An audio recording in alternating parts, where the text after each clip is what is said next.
Welcome to our video on choosing the best paint colors for your garage walls.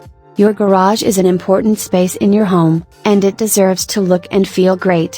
Whether you're using it for storage, a workshop, or as a hangout space, painting the walls is an easy and affordable way to give it a fresh new look. In this video, we'll share our top tips and ideas for choosing the best paint colors for your garage walls, so that you can create a space that's functional, stylish, and reflective of your personality.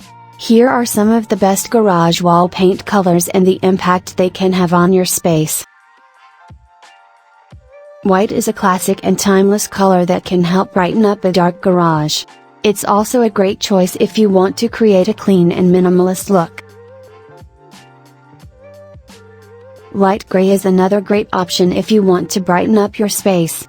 It's a neutral color that pairs well with a variety of decor styles. Beige is a warm and inviting color that can help create a cozy atmosphere in your garage. It's a great choice if you want to make your garage feel like an extension of your home. Navy blue is a rich and bold color that can add depth and dimension to your garage. It's a great choice if you want to create a moody and intimate atmosphere.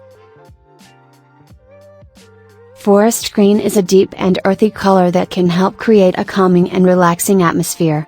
It's a great choice if you want to turn your garage into a peaceful retreat. Red is a bold and energizing color that can add a pop of personality to your garage. It's a great choice if you want to create a fun and lively atmosphere. Yellow is a bright and cheerful color that can help create a sense of warmth and happiness in your garage. It's a great choice if you want to make your garage feel like a welcoming space. Remember, the impact of paint colors can vary depending on the size of your garage, the amount of natural light, and your personal preferences. It's always a good idea to test out a few different colors and shades before committing to a final choice.